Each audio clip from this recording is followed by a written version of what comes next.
he rose, all of heaven held its breath, till that stone was moved for good, for the Lamb had conquered death, and the dead rose from their tombs, and the angels stood in awe, for the souls of all who'd come to the Father are restored. And the Church of Christ was born, then the Spirit lit the flame.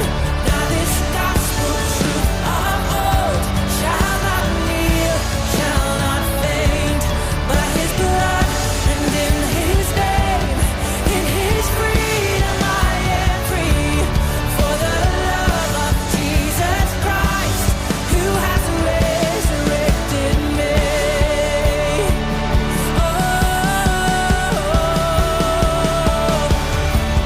Praise the Father, praise the Son, praise the Spirit, three in one.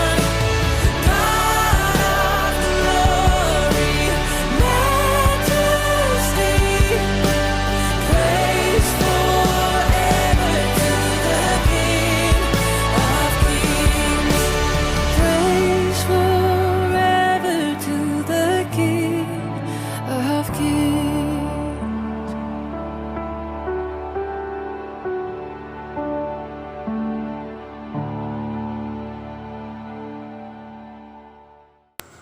Pagdating po ang Panginoon, isang matagumpay na umaga po sa ating lahat, pagkat inaalala natin ngayong araw na ito ang muling pagkabuhay ng ating Panginoon, ang tagumpay niya sa krus ng Kalbaryo. Siya ay buhay, mga kapatid.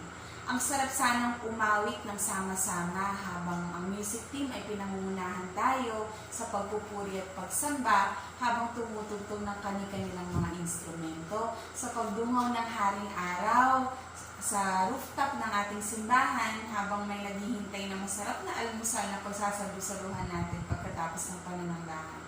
Pero it will not happen today. Pero hindi tayo dapat malungkot kahit hindi tayo physically together, we are together in spirit. Hindi dapat tayo malungkot pagkat ang araw na ito ang simbolo ng pag-asa para sa bawat isa sa atin. Our hope, our Christ is risen. He is risen. Let's go back to that glorious day as we read it from the Bible. Sabi po sa Lucas, chapter 24, 1-7, madilim-dilim pa ng unang araw ng Sanlinggo, ang mga babae ay nagbalik sa libingan, dala ang mga babangong inihanda nila. Nang dumating sila doon, nakita nilang naigulong na ang batong nakatakip sa libingan. Ngunit, nang pumasok sila, wala roon ang bangkay ng Panginoong Jesus. Natigilan sila at nagtaka kung ano ang nangyari. Biglang lumitaw sa tabi nila ang dalawang lalaking nakakasilaw ang damit. Dahil sa matinding takot, sila'y nagpatira pa. Tinanong sila ng mga lalaki, bakit ninyo hinahanap ang buhay sa lugar ng mga patay? Wala siya rito. Siya'y muling nabuhay. Alalahanin niyo ang sinabi niya sa inyo noong nasa Galilea pa siya. Ang anak ng tao ay kailangang ipagkanulo sa mga makasalanan at ipako sa krus at sa ikatlong araw ay muling mabubuhay. Mga kapatid, ikinailaman ni Pedro ang Panginoon. Nagduda man si Tomas. Nabalot man ng takot, lungkot, halo-halong emosyon ang mga disipulo. In the end, naniwalat ng nanampalataya pa rin sila sa Panginoon. Pagkat malinaw sa kanila kung sino ang kanilang pinaglilingkuran. Kaya, mga kapatid, kung nasa panahon po tayo ngayon ng kalungkutan, nanghihina po tayo, natatakot po tayo, nangangamba po tayo para sa ating mga buhay, lagi nating alalahanin, buhay ang Panginoon Jesus na ating pinangingilan.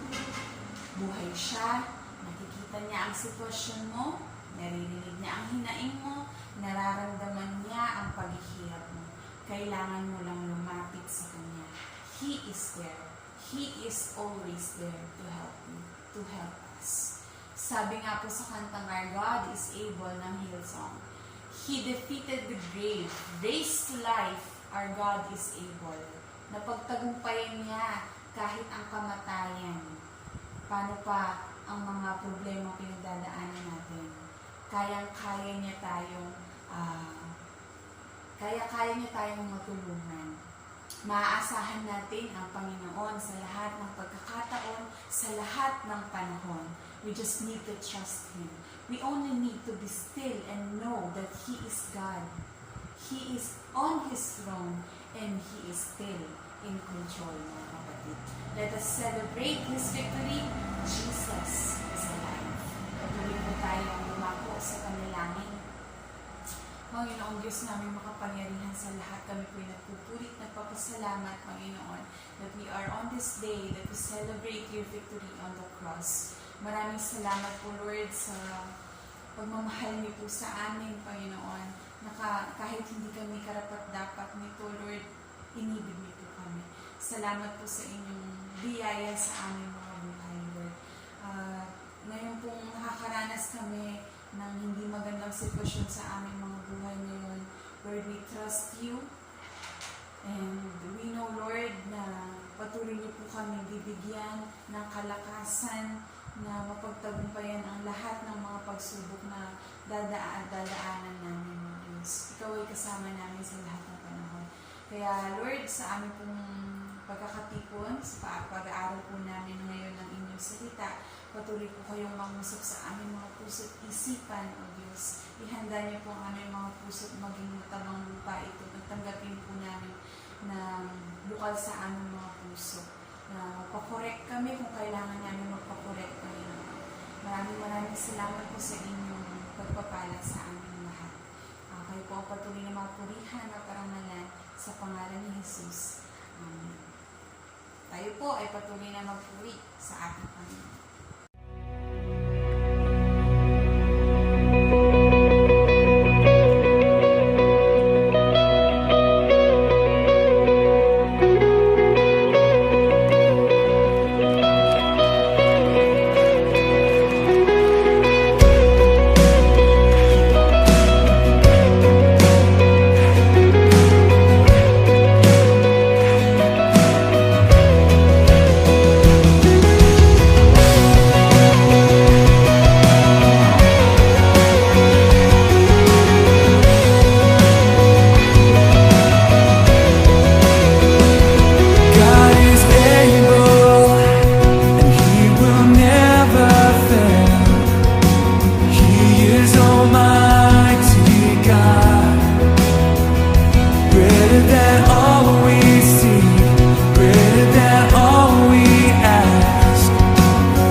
Descend to Christ, draw near. Your Savior's gracious promise here is faithful word. You can believe that as your days, your strength shall be.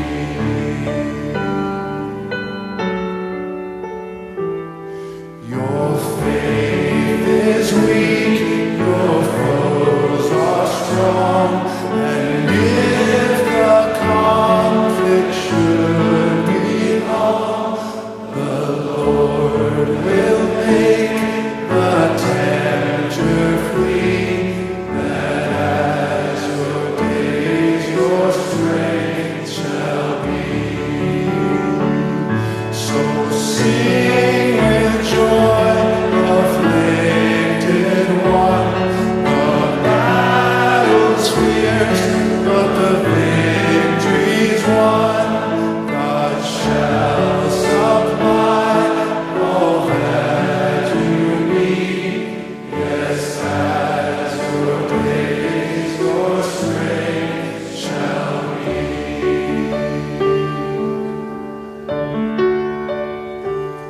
Should persecution rage and flame, still trust in your Redeemer's name. In fiery trials you shall see that as your days, your strength shall be. So sing with joy, afflicted one. The battle's fierce, but the victory's won. God shall supply all that you need. Yes, as your days, your strength shall be.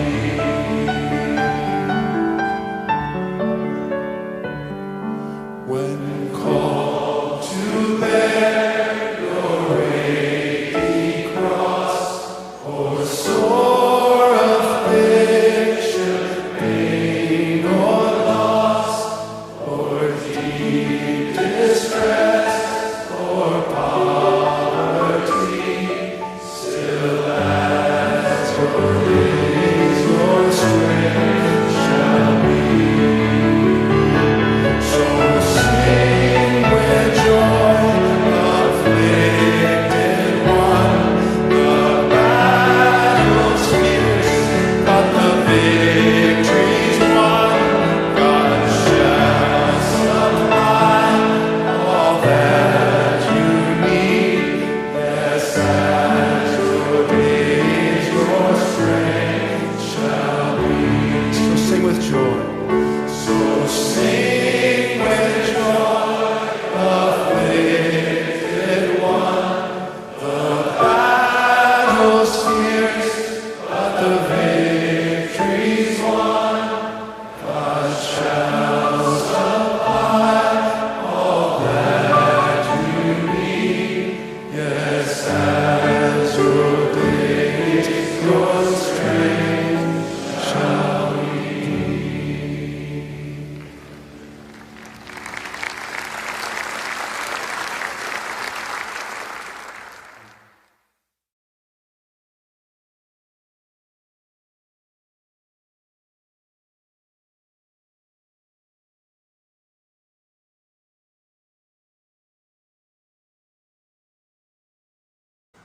Isang pinagpalang umaga po sa ating lahat, sa mga nanonood, sa mga taga-EMCV. Good morning sa inyo. I hope na tayo ay malakas at walang sakit. Handa po sana ang ating mga puso at ang ating mga isip at tenga at mata at bibig para sa pagpupuri sa Panginoon at para sa pag-aaral ng kanyang mga salita. For 2 weeks, we talk about Job and his pain and suffering.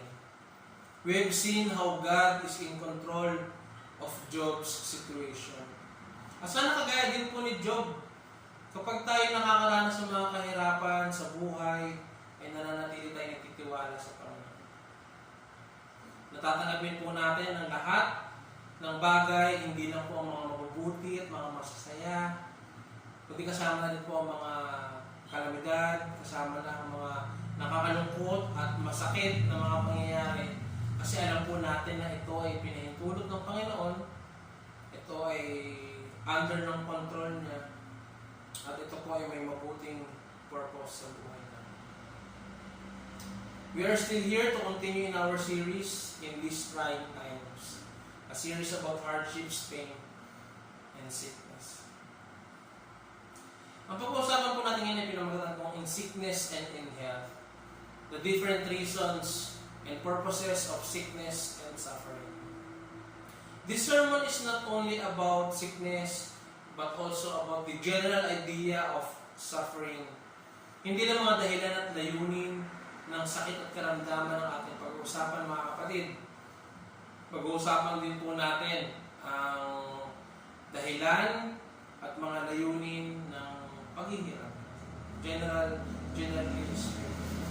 Ito pong in sickness and health, madalas ay naririnig po natin sa mga kinakasal, yung kanilang wedding vows or marriage vows ang tinatawag, na magmamahalan sila sa sakit at sa kalusugan, in sickness and in health. Kaya pag-uusapan natin ito. Ang goal natin sa umagang ito, in sickness and in health, ay alam po natin na si God ang nasa kontrol ng lahat at mananatili tayong nagmamahal at nagpupuri sa Kanya. So, what are the different biblical reasons and purposes for sickness and suffering?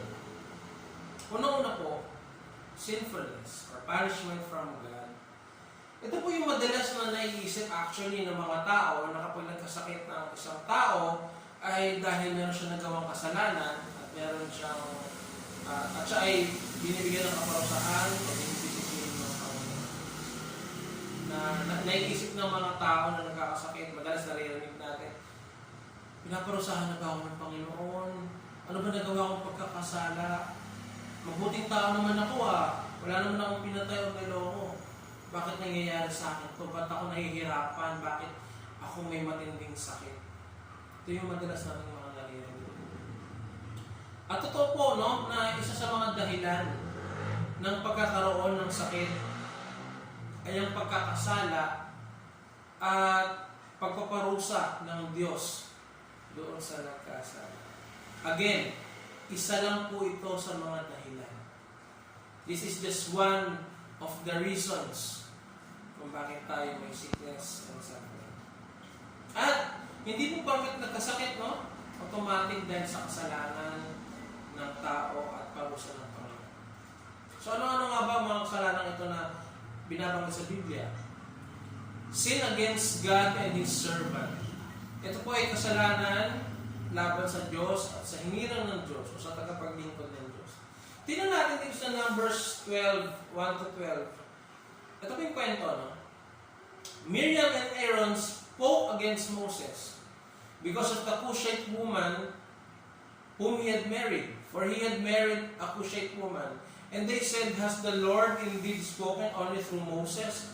Has he not spoken through us also? And the Lord heard it. Ito po yung pagsasalita laban sa lingkod ng Diyos, laban sa kanyang ginawa. At according sa mga pag-aaral, baka noong mga panahon na ito, patay na si Porah at nag-asawa muli si Moses. No? So, yung kapatid niya mismo, no? Yung kanyang ate at kanyang kuya ang nagsalita laban sa kanya. Ito po, meron silang pag-iisip na hindi lang naman doon kay Moises nang musap ang Panginoon, kundi sa kanila rin naman. So masasabi po natin dito sa sitwasyon na to, na may selos o tampo o pagdududa sila kay Moses, bilang lingkod na itinalaga ng Diyos sa mga Israelita. They questioned the authority of Moses as God's servant. Now, the man Moses was very meek, more than all people who were on the face of the earth. Ito po yung napakagandang pagsasalarawan kay Moses. According sa ibang salin, Moses is the most humble person sa ibabaw ng mundo, sa ibang salin ng Biblia. No, ito po yung characteristics, no, na taliwas sa mga uri ng mga leader na dapat ino-question. So they question Moses, pero ang sabi ng Bible, si Moses ay napagkumbaba. And suddenly the Lord said to Moses and to Aaron and to Miriam, "Come out, you three, to the tent of meeting." So pinalabas ng Lord ang tatlong ito, magkakapatid.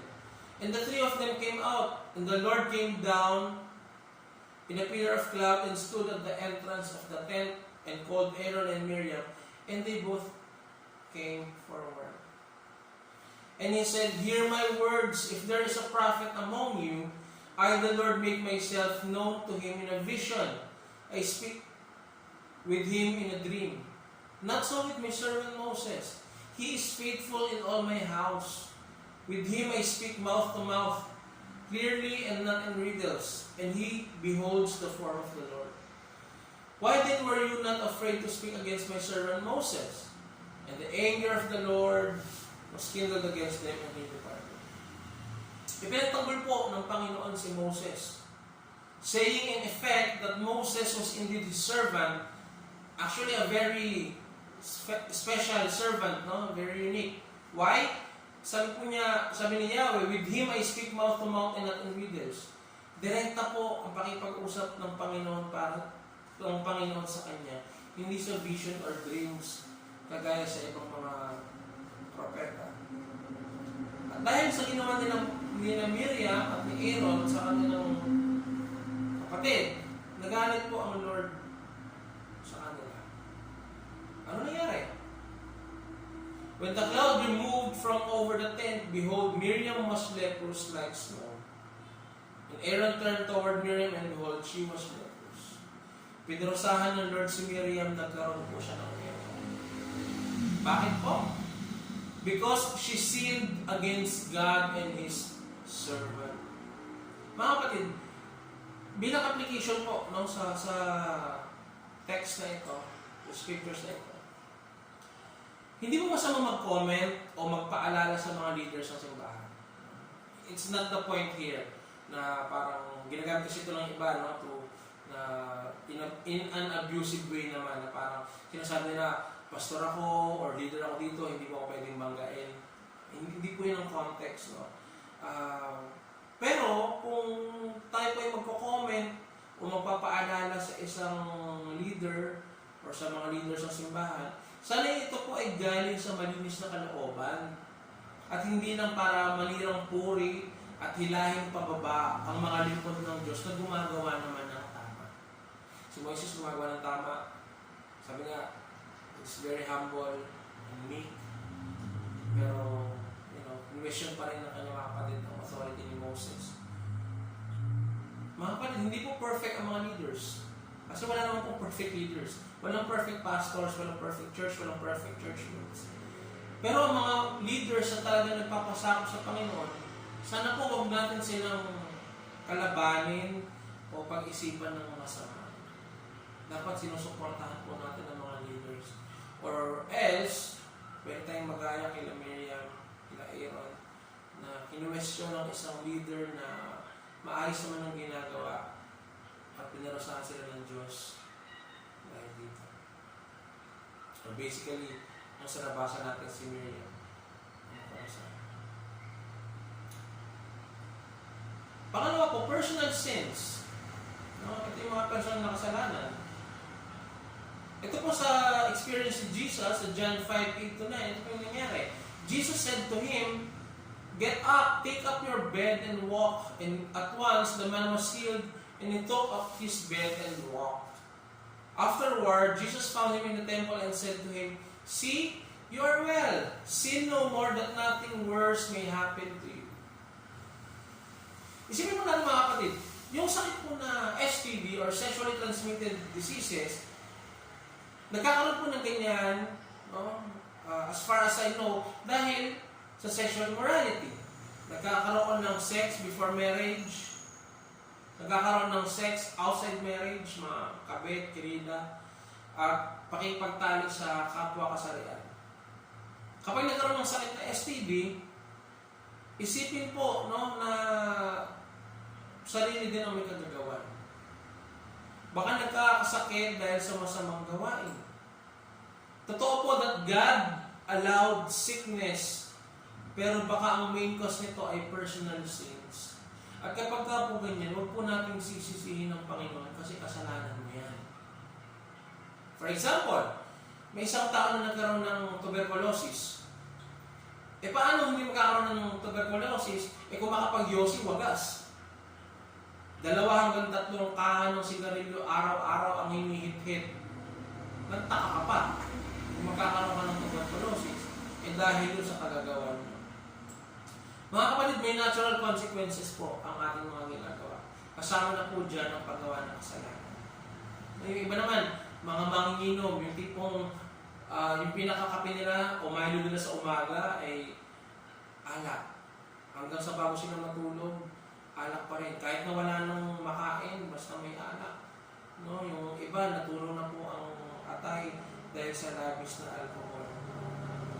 So, kung nakasakit ka, natunaw, nagkaroon ka ng liver cirrhosis, huwag mo naman sisisihin ng Diyos.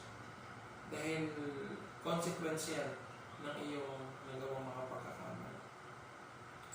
Personal sins can cause sickness due to natural consequences or because of divine intervention.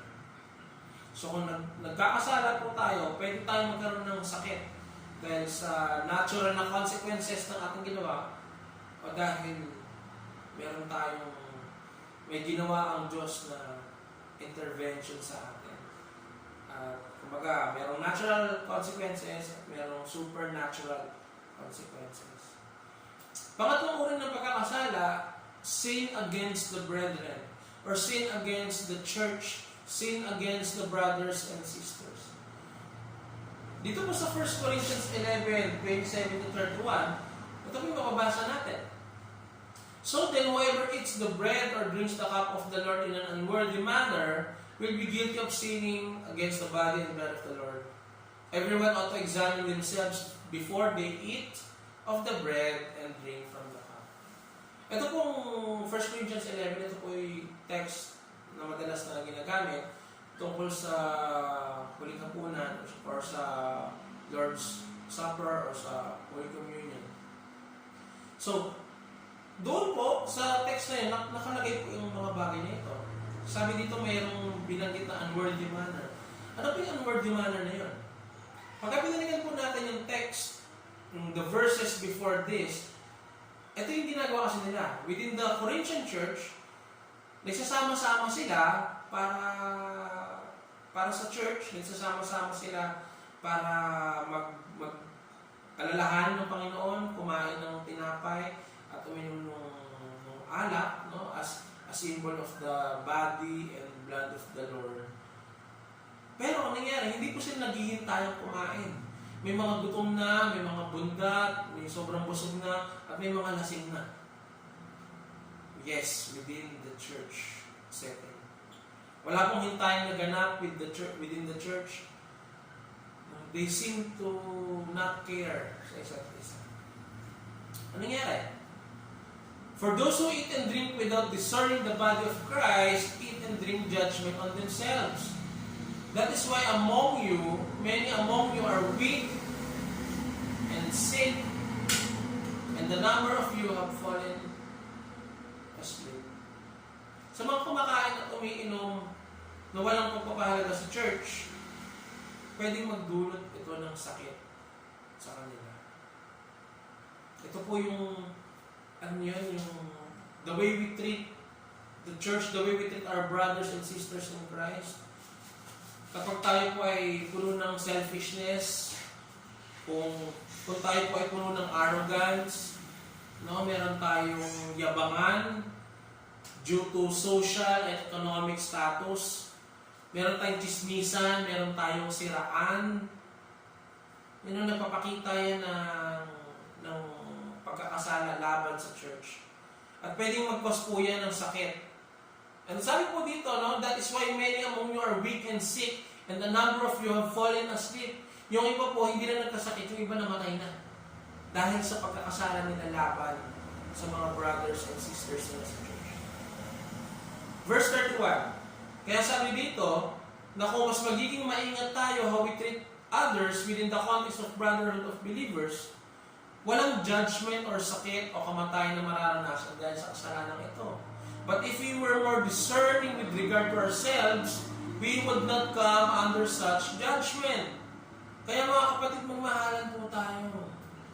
Within the church, magmahalan po tayo. Huwag po tayong maggulangan. Maghintayan po tayo. Huwag lang natin isipin na sarili natin kundi ang iba. Pare-pareho tayo sumasampalataya kay Kristo. Magmahalan po tayo, maggalangan po tayo. No? Or else, kung tayo mismo magsisiraan sa ating mga kapatiran sa Panginoon, hindi po malabo. According dito sa text na binasa natin, pwede itong magdulot ng sakit o ng kamatayan sa atin. Kaya again, mga kapatid, magmahalan po tayo. Magpatawanan po tayo. Mag-care tayo sa isa't isa, kagaya po ng pagmamahal ni Kristo sa atin. Pangalawa po, punishment from the government. Ang una po, punishment na ang pagpaparusa ay direkta galing sa Lord mismo. At ito naman ay galing sa government. Of course, with God's permission pa rin. Una-una po dyan ang civil disobedience. What I mean by civil disobedience, simply yung pasaway tayo or hindi tayo sumunod sa government. No? Hindi po ito yung civil disobedience na yung mga matitinding movement. No? Kundi ito yung, generally speaking, disobedience ng isang tao sa mga policies ng government. Noong nakaraan po, na basa ko sa Valenzuela City official FB page na may mga nahuli, may mga hinuli sila dahil sa paglabag sa curfew. Mga nasa labas pa, mga nakatambay. Ayun, pinaghuli po sila. Pinag-seminar po sila sa isang covered court hanggang alas 5 ng umaga. At pinagmulta pa sila ng 5,000 bawat hinuli. They suffered untalked and maybe boredom. Worse, baka nahawa sila ng sakit dahil sa pagsuway sa utos ng pamahalaan tungkol sa curfew.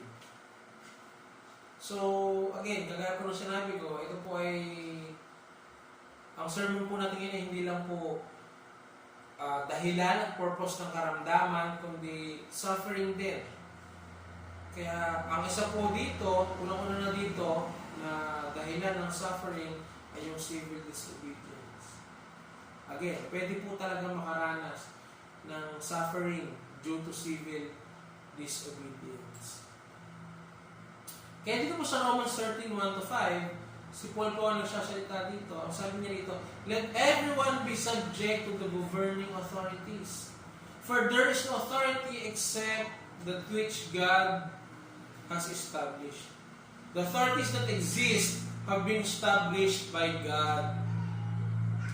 Si Duterte ang Pangulo kasi Diyos ang nagluklok sa kanya. Ulitin ko si Duterte pong Pangulo kasi Diyos ang nagluklok sa kanya.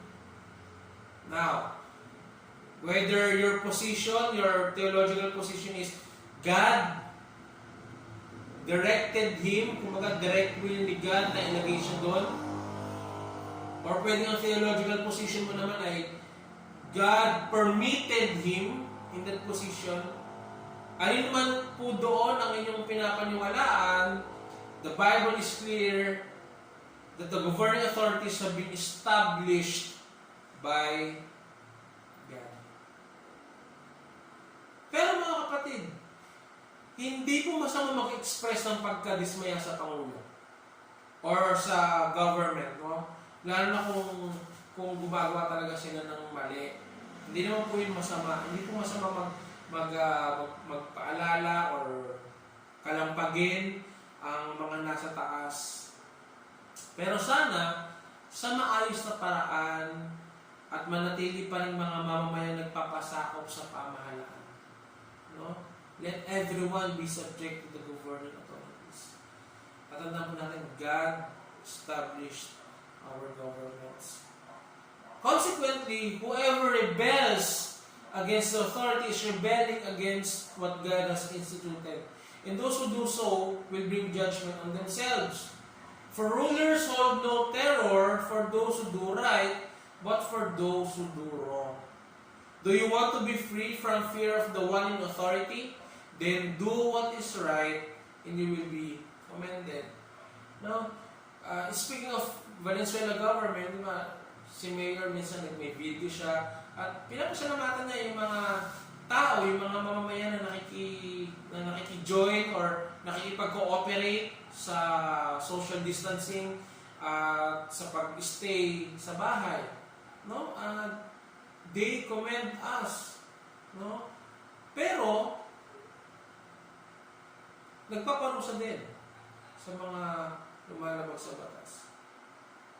Generally speaking po, dito sa mundo natin, ang mga pamahalaan naman sa iba't ibang bansa ay nagpapatupad ng hustisya na ang mga may sala ay pinaparusahan. So kung nagpasaway ka, example nagpasaway ka, nalasing ka, tapos nag-drive ka, na-aksidente ka, nakasira ka ng government property, at nakapatay ka ng tao, may pagkakasala kang dapat bayaran. And of course, may suffering kang mararanasan kapag ikaw ay naparusahan. Ano yung mga pwedeng suffering? Gagastos ka sa piyansa, or makukulong ka, maaabala ang paghahanap buhay mo, madadamay ang pamilya mo, you need time and effort para sa mga hearings, magsisisi ka, mahihiya ka sa pamilya na napatay mo at sa sarili mong pamilya at kung ano-ano pa. At ang mga yan po ay sufferings. Paghihirap. Your suffering caused by civil disobedience. No? Huwag mong sisisihin ang Lord kapag ganyan ang nangyari sa iyo. Again, kaya ka nag-suffer dahil sa iyong pagpapasaway or dahil sa hindi mo pagsunod sa government. Imbis na sisihin mo ang Lord sa suffering na yan, magpakumbaba ka at humingi ka ng tawad sa Lord. Anong pagsabi? For the one in authority is God's servant for your good. But if you do wrong, be afraid. For rulers do not bear the sword for no reason. They are God's servants, agents of wrath, to bring punishment on the wrongdoer. Yung word mo na sword dito, yung sinabi po na for rulers do not bear the sword for no reason, according po sa pag-aaral ko, ito po ay capital punishment. Ito yung pagpaparusa ng kamatayan dahil sa mga krimen na nagawa o sa matinding krimen o sa paglabag sa batas ng isang bansa. And if I'm not mistaken, Pilipinas at Vatican na lang po ang walang capital punishment. Kaya nga mga kapatid, let's be submissive and obedient citizens, lalo na po sa ating mga Kristiyano. Ano po sabi dito sa verse 5? Therefore, it is necessary to submit to the authorities, not only because of possible punishment, but also as a matter of conscience. Kaya po, susunod po tayo sa batas, susunod po tayo, magpapasako po tayo sa mga otoridad natin, sa ating government, hindi lang dahil takot tayo maparusahan ng pamahalaan, kundi kasi gusto natin ipakita yung pamamahala sa Diyos at gusto natin maging good testimony bilang mga Kristiyano sa ating bansa. Gagawin po natin sumunod sa pamahalaan kasi ito po yung nararapat. Hindi lang dahil sa natatakot tayo maparusahan. And of course, connected po dyan sa civil disobedience, ang suffering dahil sa pagiging kriminal o yung tinatawag na criminal liability. Sabi po sa 1 Peter 4, verse 13, "But let none of you suffer as a murderer, or as a thief, or as an evildoer, or as a busybody in other men's matters." Ang context po nito, Peter talk about suffering as a Christian. Pero hindi lahat ng suffering ay kasalu-saludo. So ito po, verse 13, yung previous verses at yung next verses po, it talk about sufferings as a Christian. Pero dito sa verse 13, ang sabi niya, "But let none of you suffer as a murderer or as a thief." Kaya sabi niya po mga kapatid, sana hindi magsasuffer ang mga Christians bilang mga kriminal o mga tao na kagawa ng krimen. Kundi kung magsasuffer man tayo as Christians, sana dahil sa pagiging Kristiyano natin o dahil sa paggawa natin ng mabuti at hindi dahil sa paggawa ng krimen. Okay? So, civil disobedience, criminal liability, kapag nagawa po natin yan, it can cause us suffering. Yun po ay ilan, again, sa mga dahilan ng suffering. Hindi lang sickness, kundi ng suffering dito sa ating mga buhay. Ikatlong dahilan, demonic causes. Yung mga sakit at karamdaman, pwedeng ang dahilan niyan ay mga demonyo. Marami pong encounter ang Panginoong Jesus sa mga ganyang bagay. Dito po sa Luke 11:14, sabi dito, "Now he was driving out a demon that was mute. When the demon came out, the man who had been mute spoke, and the crowds were amazed." Si Jesus po nagpalayas ng demonyong pipe. At yung tao na siya ay pipe, napagsalita. So, maliwanag, ang dahilan nito ng kanyang pagiging pipe ay isang demonyo kung saan ay pipe rin. Wow! May ganun din pala na nakuha ng demonyo. Pero, hindi po ibig sabihin na pipe, mga kapatid, ay demonyo na agad ang dahilan. Isang example lang po ito. Again, malawak ang Bible, maraming pwedeng malaman, maraming pwedeng maging dahilan. Maraming example sa Bible ng different causes and different purposes ng sickness and sufferings. May isa pang pagkakataon si Jesus na nagpagaling at demonyo din ang dahilan ng sakit. Now, he was teaching in one of the synagogues on the Sabbath, and there was a woman who had had a disabling spirit for 18 years. She was bent over and could not fully straighten herself. When Jesus saw her, he called her over and said to her, "Woman, you are freed from your disability."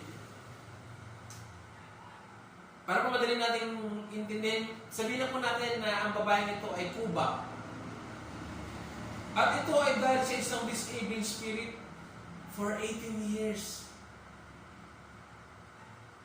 Nag-suffer due to sickness, physical infirmity, ang babaeng ito dahil sa isang disabling spirit. And Jesus laid His hands on her, and immediately she was made straight and she glorified God. And ought not this woman, a daughter of Abraham, whom Satan bound for 18 years, be loosed from this bond on the Sabbath day? After niya magpagaling kasi, may mga tao po na nag-question sa kanya bakit daw siya nagpapagaling sa Sabbath, ganyan. At dito sinabi ni Jesus, hindi pa pwedeng magpalayas ng demonyo, hindi pa pwedeng magpagaling, hindi pa pwedeng magtanggal ng tanikala sa isang babaeng nahihirapan. So dito mo maliwanag that Satan bound this woman. She was under the yoke of Satan.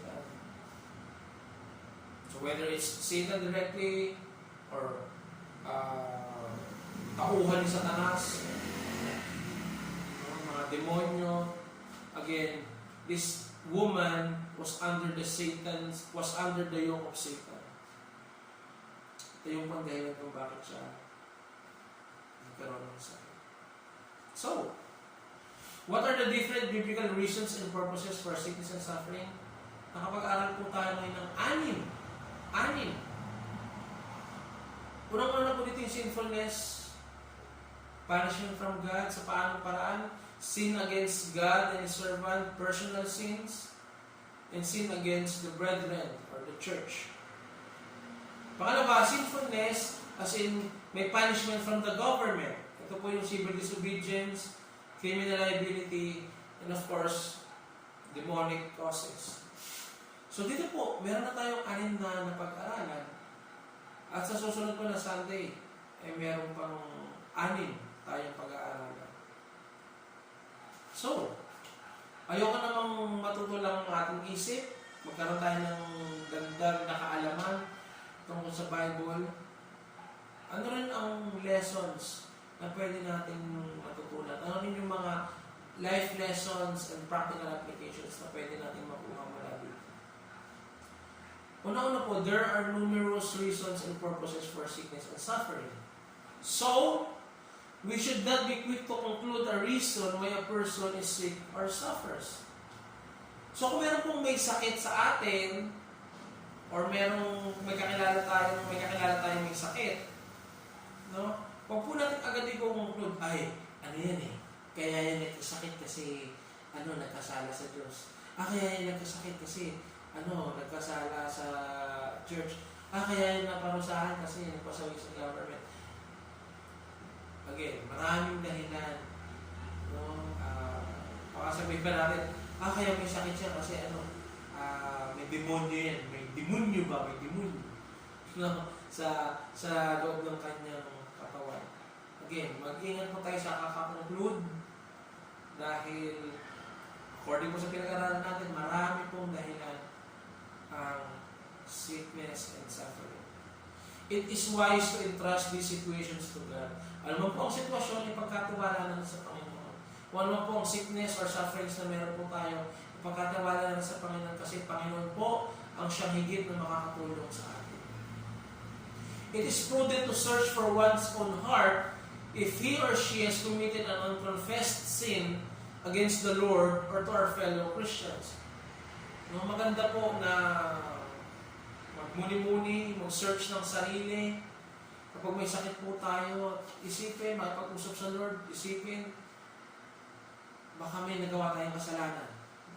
So, sickness and suffering causes us to stop, to be still, to know God, and to search for within our hearts, to search within our souls kung meron tayong mga nagawang pagkakasala laban sa Panginoon o laban sa ating mga kapatid. Pangalawa po, na pwede natin matutunan dito, every sickness and sufferings is permitted by God. Wala po, alam na natin yan. So, it has a purpose. Look to God for life lessons on the way. For sure, ano man ang nararanasan natin ngayon ng paghihirap o karamdaman, merong tinuturo ang Panginoon sa atin. Usapin natin siya. It is a moment of applying experientially what you knew about God cognitively.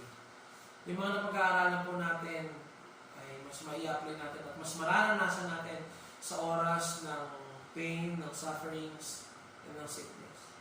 Kagaya po sa panahon ngayon, no? Tayo po ay nasa enhanced community quarantine. Marami pong mga tao ang walang trabaho or less ang kinikita ngayon. Ilang araw pa? April 12 hanggang April 30 pa. So matagal-tagal pa, mga kapatid. At kung patuloy na magpapasaway mga taong civil disobedience, pwede pang ma-extend siguro yan. Lalo kung hindi naman bumababa ang bilang ng mga positive sa COVID-19.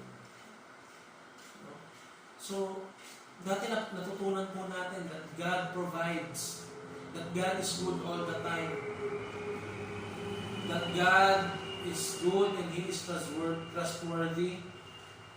So, sa mga panahon po ngayon, dito po natin mapapatunayan, dito po natin ma-experience that God really provides. Sa amin po, no? Napatunayan po namin that really God provides. Marami pong mga kapatid ang bigay. So iba, nagbigay before kumain kami. So sakong-sakto. No? So dito, mas dapat natin kapitan yung mga attributes ng Panginoon na pinag-aralan natin. Ngayon, kung dati pinag-aralan lang natin, ngayon, sana i-apply na natin at maranasan na po natin. Enjoy intimate moments with God and know Him on a deeper level. Dati po, nagkaroon ako sa 5 years or 6 years na yun, tumaas po ang aking uric acid and for 2 weeks naranasan ko kung paano maging matanda. Bakit? Una po sumakit sa akin siko, yung paa, yun, medyo okay pa, nakakilos pa, pero ang sumakit na sa akin ay yung mga tuhod ko. 2 weeks po akong halos nakahiga sa bahay. At doon marami akong naiisip, no? Maraming mga negative thoughts. Hanggang dito na lang ba ako? Something like that.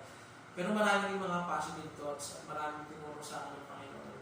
At nagkaroon ako ng pagkakataon to know Him deeper sa Kanyang salita at sa pag-uusap sa Kanya.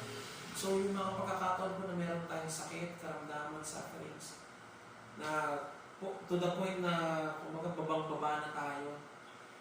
Wala na tayong ibang pwedeng gawin kundi tumingala sa langit at i-acknowledge ang sovereignty ng Panginoon.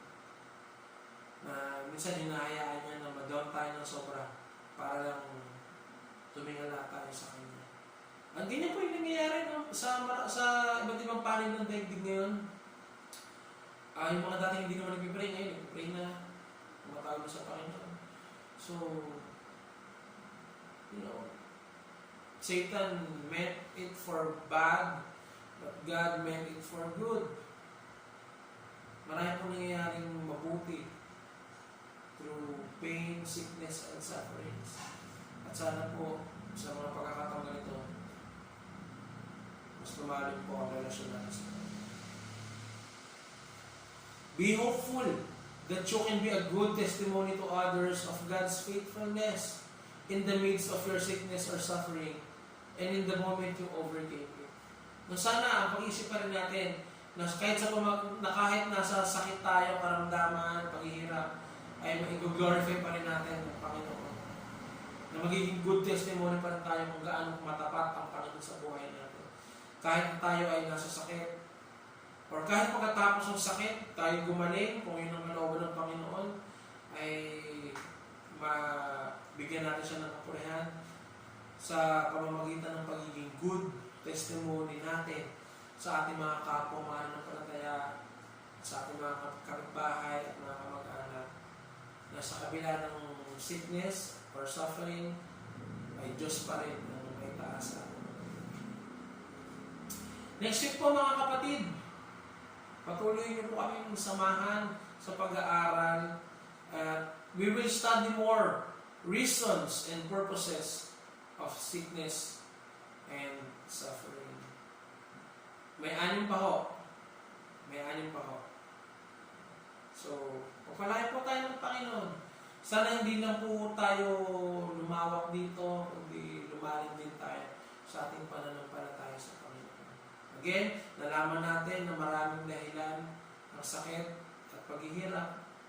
So, agad-agad tayo mag-conclude sa mga bagay-bagay kung mayroong mga sakit tayong nararanasan. And tumingin tayo palagi sa Panginoon. May purpose siya dito. Patuloy natin siyang nawa maranasan sa mga buhay natin. Tayo po ay lumuko at tayo po ay manalangin. Panginoon, kami po ay nagpapasalamat sa oras na ito. Kami po ay sinamahan ninyo sa pag-aaral namin ng inyong mga salita. Nawa po, Panginoon, natuto po kami.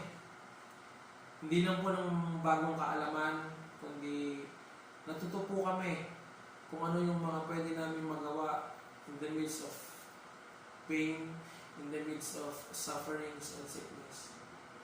Salamat po, Panginoon, dahil sa pagkakataon nito na sinamahan niyo kami ay nagkaroon kami ng new ideas, baka ang iba sa amin bago ang mga bagay na ito.